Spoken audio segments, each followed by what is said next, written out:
Dixo On Chain presenta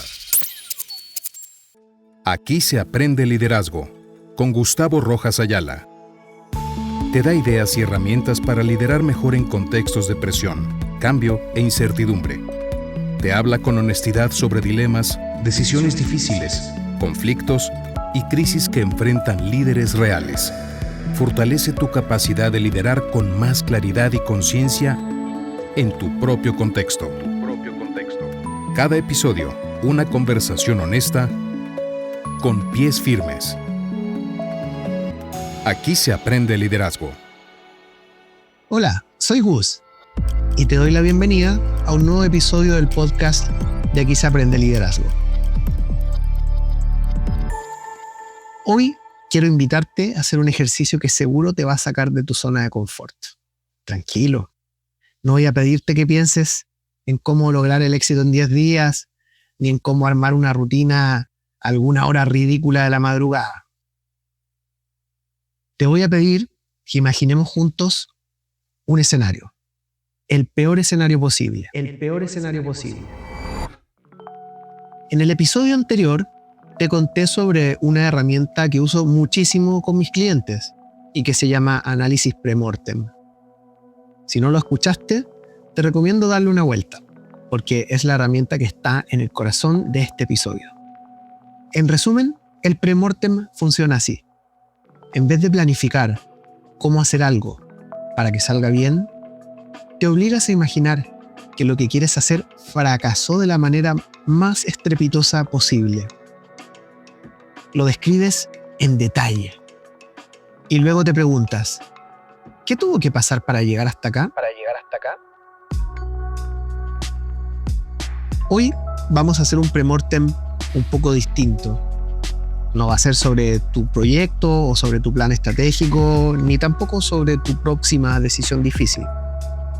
Va a ser un ejercicio premortem sobre el liderazgo en sí mismo. Quiero que viajemos juntos al año 2045 y miremos cómo se ve un mundo en el que el liderazgo tal como lo entendemos hoy dejó de existir. Te aclaro algo importante antes de empezar. No te voy a contar esto para asustarte. No soy de esas personas que creen que la tecnología lo va a destruir todo. Si escuchaste el episodio 7, sabes que yo mismo uso inteligencia artificial para construir Aquí se aprende liderazgo.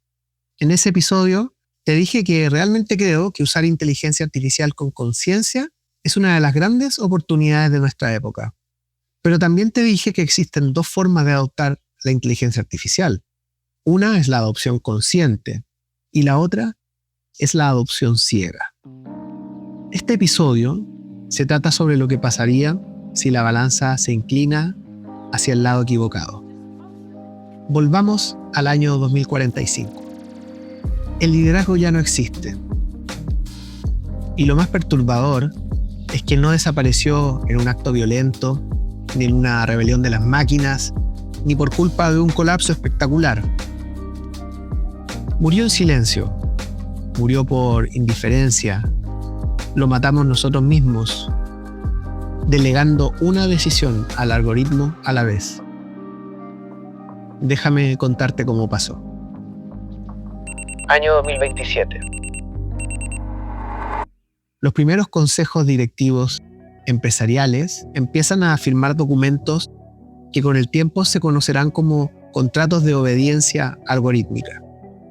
La idea sonaba sensata. Si los algoritmos pueden procesar millones de variables, ¿qué pueden hacer los humanos cansados, sesgados y emocionales para contradecir sus recomendaciones? Los inversionistas aplaudieron la idea. Eficiencia pura, sin política, sin egos, sin esos comités interminables donde nadie quiere tomar la decisión final. Los reguladores lo aceptaron y lo normalizaron. Cuando algo salía mal, la decisión estaba en manos de un sistema. ¿De quién era la culpa? ¿Del CEO? ¿Del algoritmo? ¿Del programador que escribió ese código hace 3 años? Lentamente, sin que casi nadie lo notara, la responsabilidad humana empezó a desaparecer. Para el año 2032, en muchas empresas y gobiernos, los colaboradores tenían que firmar cláusulas de ejecución sin disenso. Si el sistema decía que sí, no podías cuestionarlo. Si el sistema decía que no, no podías preguntar por qué. Y si te atrevías a hacerlo, te ganabas una falta laboral. Así empezamos a perder cosas que no se notaron al principio, porque nunca estuvieron en el dashboard. La empatía se fue, porque no era medible. La intuición se fue, porque no era defendible frente a un comité. La flexibilidad se fue, porque costaba tiempo. Las conversaciones de pasillo, esas que en un episodio anterior te decía que son los espacios donde nacen las mejores ideas, fueron eliminadas, y con orgullo. Espacios improductivos, los llamaron. El KPI más importante en muchas organizaciones se volvió uno solo. ¿Qué tan fielmente sigues las recomendaciones de tu sistema? Entonces vino lo inesperado. No fue que la inteligencia artificial fallara. En general, la inteligencia artificial funcionaba muy bien. Pero un día, un puñado de hackers anónimos descubrió cómo intervenir los sistemas. Durante horas, días, los algoritmos escupieron decisiones absurdas, transferencias de capital sin sentido, órdenes de producción imposibles de cumplir, despidos masivos de gente que llevaba años trabajando bien. Como todo se había optimizado para la velocidad, ya no quedaban humanos con la autoridad ni con el reflejo de meter freno. Los daños fueron masivos. Cada hora de ataque costaba el equivalente al Producto Interno Bruto de un país pequeño. Pero lo más doloroso de esta historia fue que nadie se hizo cargo. Los CEOs decían: yo solo seguí lo que el sistema recomendaba. Los reguladores decían: esto estaba dentro de los parámetros permitidos. Y la gente común, los profesionales, los líderes de equipo, simplemente lo aceptaron. Porque para ese entonces, aceptar los términos y condiciones de la IA era la única forma de tener trabajo, de acceder a los servicios básicos, de existir. Al 2045 llamábamos liderazgo a algo que ya no era liderazgo. Era implementación, era aceptación de tareas incuestionables impuestas por la IA. Volvamos al presente. Sé que lo que te acabo de narrar suena muy exagerado. Lo más probable es que algunas de las cosas que te conté no van a ocurrir nunca y van a ser muy distintas a como lo describí. Pero el ejercicio pre-mortem no se trata de adivinar el futuro con precisión, sino de imaginar escenarios muy pesimistas para luego preguntarte cómo llegaste ahí. Lo que yo te acabo de narrar es mi imaginación de un futuro muy, muy pesimista. Uno en donde sencillamente como humanos aceptamos perder el control y dejar a las máquinas tomar decisiones por nosotros. ¿Por qué llegamos a algo así? ¿Qué causas hay detrás de un escenario capaz de exponernos a tanta vulnerabilidad y desempoderamiento? Para llegar a estas respuestas, quizás no sea necesario ir al futuro. Te voy a contar algo sobre una sesión reciente con uno de mis clientes. Vamos a llamarle Tomás. Tomás es CEO en una empresa de servicios financieros en México. Un día llegó a una de nuestras sesiones brillando de alegría y de motivación. En su empresa acababan de implementar exitosamente un sistema de inteligencia artificial para evaluar riesgo crediticio en uno de los segmentos de su cartera. Los números del piloto de implementación que compartió conmigo eran impresionantes. Aprobaciones muchísimo más rápidas, menos errores documentales, menor mora. Todo lo que un CEO quiere ver en el dashboard estaba ahí. Pero en algún momento de la sesión, Tomás dijo algo que me transportó directamente al futuro distópico que te acabo de describir. Gus, cuando alguien del equipo comercial intenta defender por qué deberíamos aprobar a un cliente que el sistema rechazó, simplemente le decimos, el modelo ya decidió. Punto. Dejamos de perder tiempo en tener esas discusiones. Cuando tuve esta sesión con Tomás, yo ya había escrito el artículo de la newsletter Círculo de Líderes, que inspira este episodio hace algún tiempo. Y obviamente sus palabras me hicieron pensar en esta historia que te acabo de contar. En específico, la frase "dejamos de tener esas discusiones" no me dejó en paz por varios días. Durante las sesiones 1 a 1 con mis clientes, una de las capacidades más importantes es la de la escucha profunda y sin juicios. Así que en ese momento tuve que dejar ir mis meditaciones al respecto para enfocarme en lo que Tomás me estaba diciendo. Para su empresa, dejar de gastar tiempo en estas discusiones era algo bueno. Era algo que los acercaba a sus metas con menor desgaste. Desde muchos ángulos, era una optimización. Y no quiero darme a entender mal. Tomás es un gran líder, reflexivo, ambicioso, capaz y muy optimista respecto al futuro. Su empresa es realmente privilegiada de tenerlo como CEO.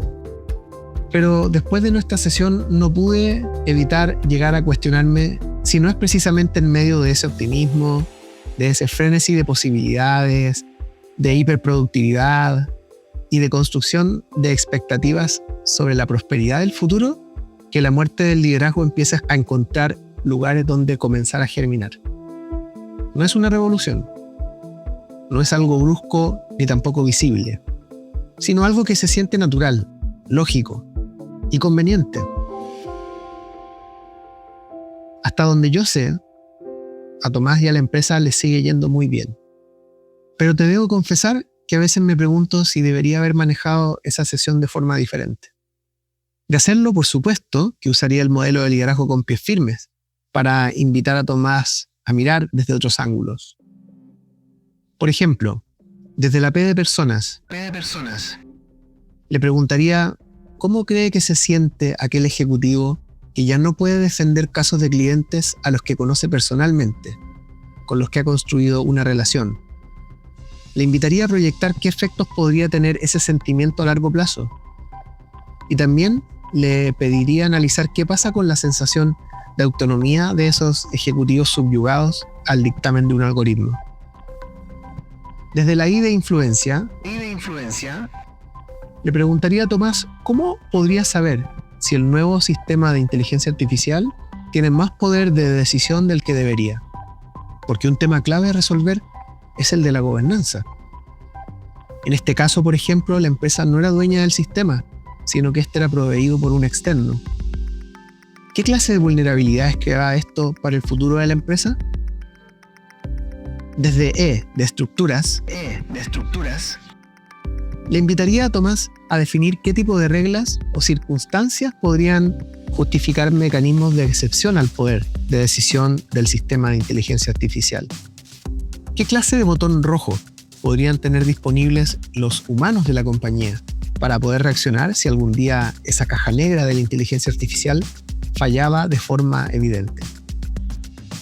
Y desde la S de sentido, le haría a Tomás la pregunta más incómoda de todas. Le preguntaría por el propósito real de su negocio.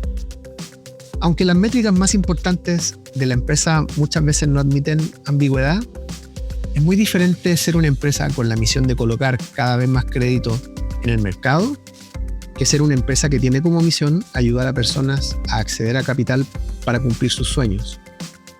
¿Debería ser la inteligencia artificial la llave que determina quién accede o no a ese sueño?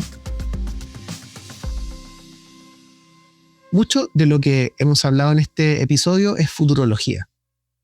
La realidad es que nadie sabe lo que va a pasar. Mientras termino este guión, a inicios de abril del 2026, Trump acaba de postergar durante 2 semanas su sentencia de aniquilación contra Irán, la misma que había anunciado un día antes por redes sociales. Este mismo día, Anthropic anunció el lanzamiento de Mythos, su modelo más poderoso, un modelo tan fuerte que de hecho no lo van a liberar al público por su potencial de ser usado para encontrar vulnerabilidades de seguridad informática. Esto ocurre mientras Esa misma empresa tiene que lidiar con quejas sobre el deterioro de la calidad de su segundo modelo más avanzado.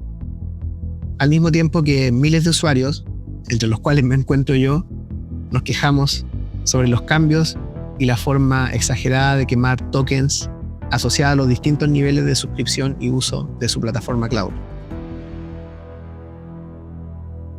El mundo es un lugar loco, y la verdad es que jugar a las predicciones y atinarle sería realmente como encontrar una aguja en un pajar del tamaño de Júpiter. Pero por si las moscas, creo que vale la pena definir algunos principios que te pueden ayudar a liderar la capa digital de tu organización o de tu negocio con algo más de ecuanimidad y de conciencia. Vamos con 4 puntos para evitar un futuro distópico. 1. Reconquistar espacio para el pensamiento estratégico. Si los líderes nunca ejercitan su capacidad de pensar críticamente sin un algoritmo que los guíe, vamos a crear una generación de implementadores, no de líderes. Procura reservar tiempo para la reflexión profunda. 2. Distinguir eficiencia de efectividad. La eficiencia es hacer bien las cosas. La efectividad es hacer bien las cosas correctas. Un algoritmo te puede hacer brutalmente eficiente, pero solo un humano con criterio como tú puede definir si lo que estás optimizando realmente vale la pena. 3. Defender los espacios improductivos de conversación. Esos cafés, esas reuniones que parecen no llevar a nada concreto, esos paseos donde alguien suelta una idea al pasar. Los algoritmos no existen ni tienen poder en ese espacio, pero es en ellos donde se construye la confianza y donde muchas veces nacen las mejores ideas. 4. Recuerda que el liderazgo es, en su núcleo, algo que solo puede darse cuando existe una relación entre personas. Es alguien diciéndole a otro: estoy contigo en esto y vamos juntos hacia este futuro. Eso no se automatiza. Y si anhelas que sea así, creo que debes cuestionarte si ser líder es realmente algo que deseas para tu vida. En el episodio 7 de este podcast, te dije que las máquinas no van a reemplazar a los humanos, que lo que sí van a reemplazar son las mentes, las voluntades y las almas que no estén dispuestas a evolucionar. Hoy quiero agregar algo a esa idea. Las máquinas tampoco van a matar al liderazgo, pero lo que sí lo va a matar es nuestra propia comodidad, nuestra propia disposición a entregar las decisiones difíciles para no tener que cargar con ellas. El futuro distópico que te describí en este episodio no es inevitable, pero tampoco es totalmente imposible. Y si llegamos allí, no será porque la tecnología nos venció, sino porque renunciamos a liderar. Soy Gustavo Rojas Ayala y este fue un nuevo episodio del podcast de Aquí se aprende liderazgo. Si este episodio te incomodó un poco, esa era exactamente la idea. Compártelo con alguien que esté en una posición de decisión y a quien creas que esta conversación le puede servir. Nos escuchamos en el siguiente episodio, que además será el último de esta primera temporada.